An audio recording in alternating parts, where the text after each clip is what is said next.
नमस्कार, आदाब। स्वागत है आपका ISPC संगम में। मेरा नाम मिनहाज है और मैं ऑलरेडी 64th BPSC क्वालिफाइड हूँ।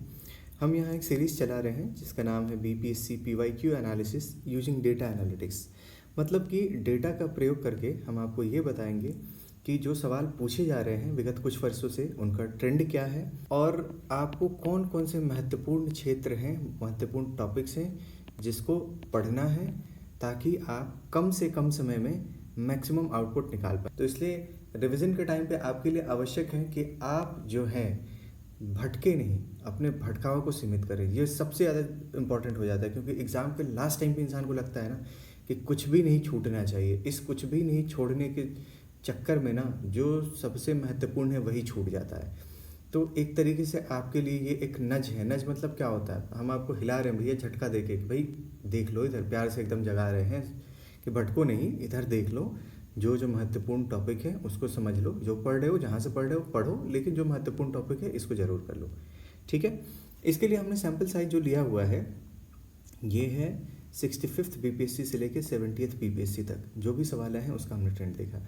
आप देख लीजिए, हर साल आपको जो सवाल मिले हैं वो कितने मिले हैं? लगभग 25 से 30 क्वेश्चन।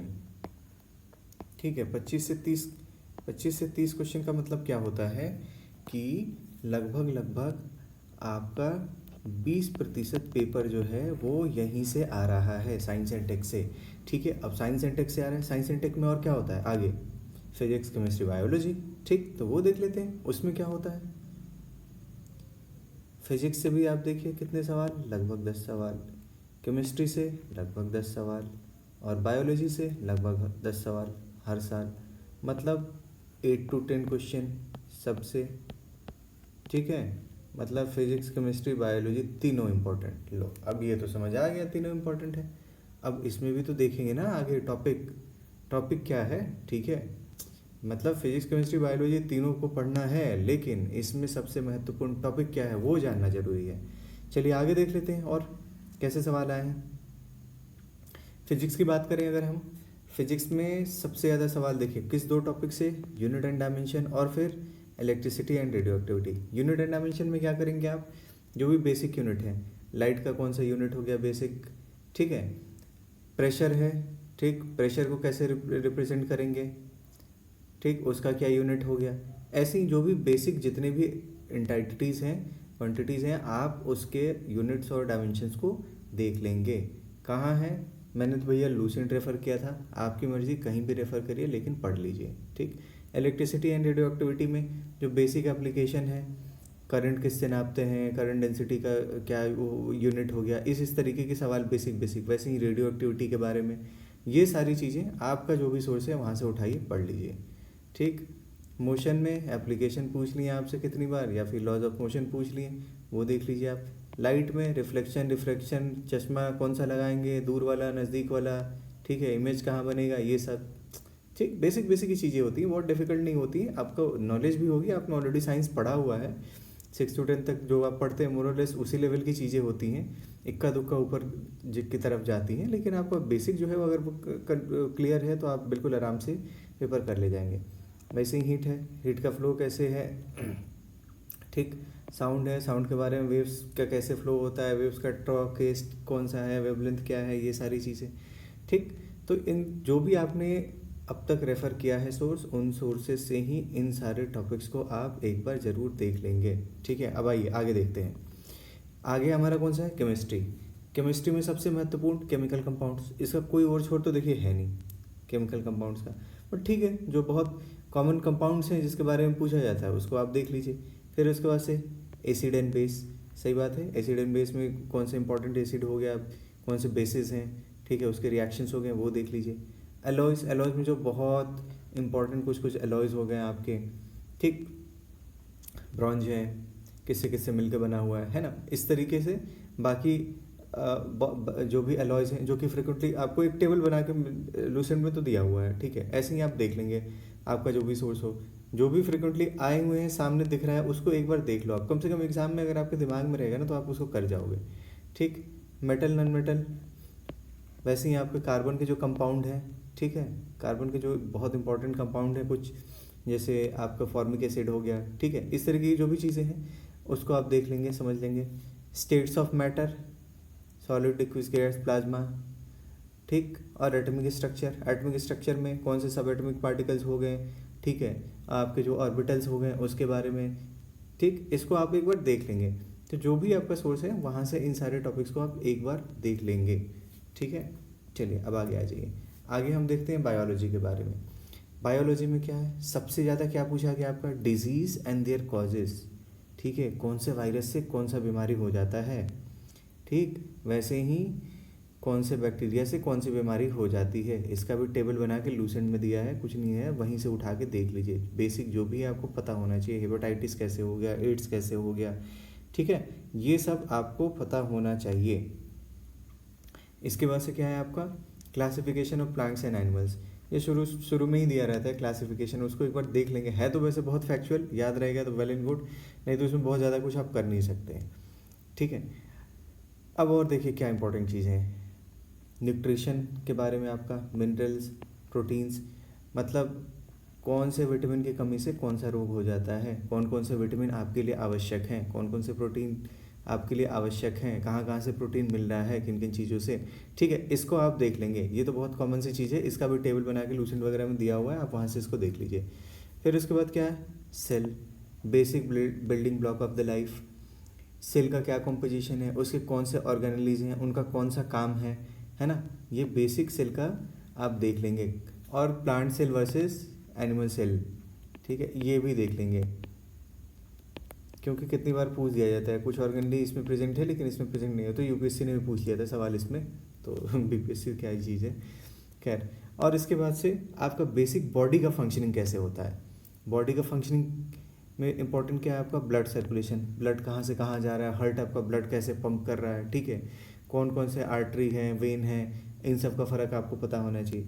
वैसे ही आपका नर्वस सिस्टम, जो भी आपका नर्वस सिस्टम वो किस तरीके से काम कर रहा है, ठीक है। जो आपका माइंड है उसके पार्ट्स, ब्रेन के, ठीक।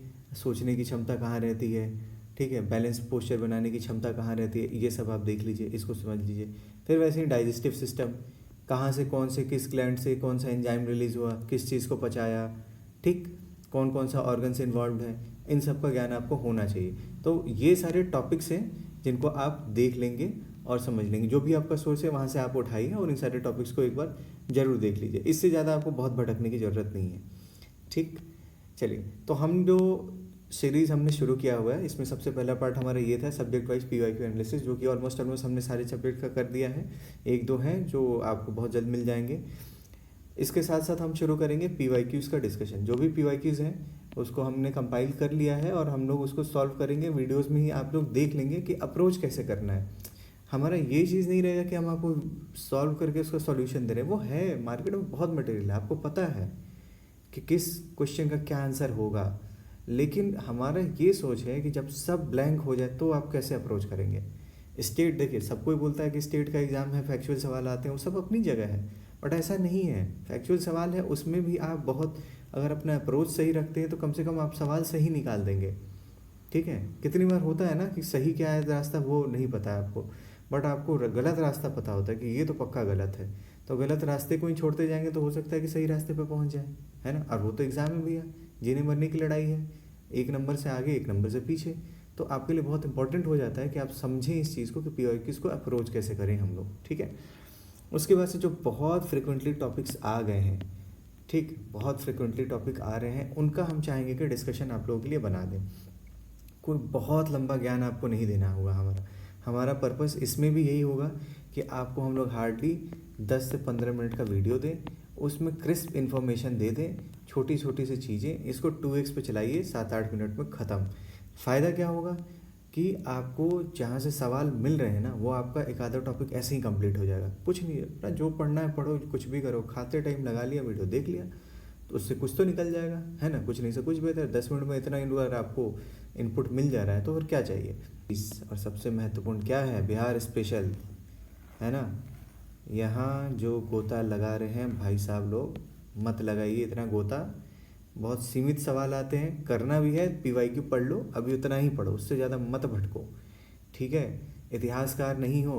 बिहार का इतिहास बहुत समृद्ध रहा है, बहुत अच्छी बात है, लेकिन भावुक नहीं होना है, ठीक है।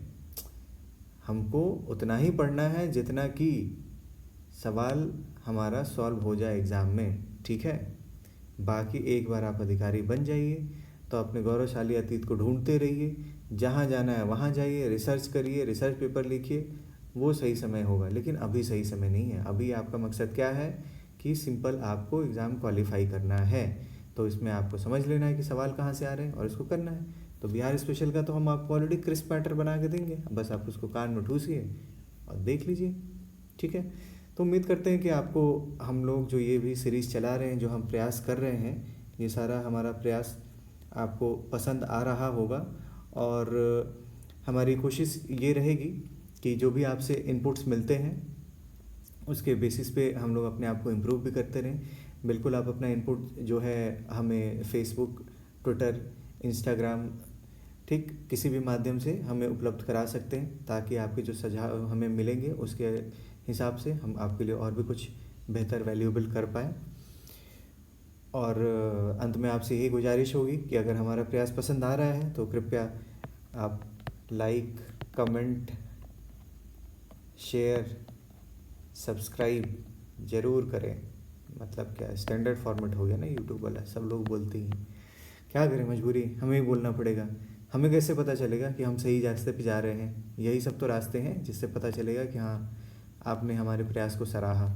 तो अनुरोध होगा कि आप ये सब भी करें, अच्छे से पढ़ाई करिए, अच्छे से एग्ज़ाम दीजिए। जय हिंद, जय भारत।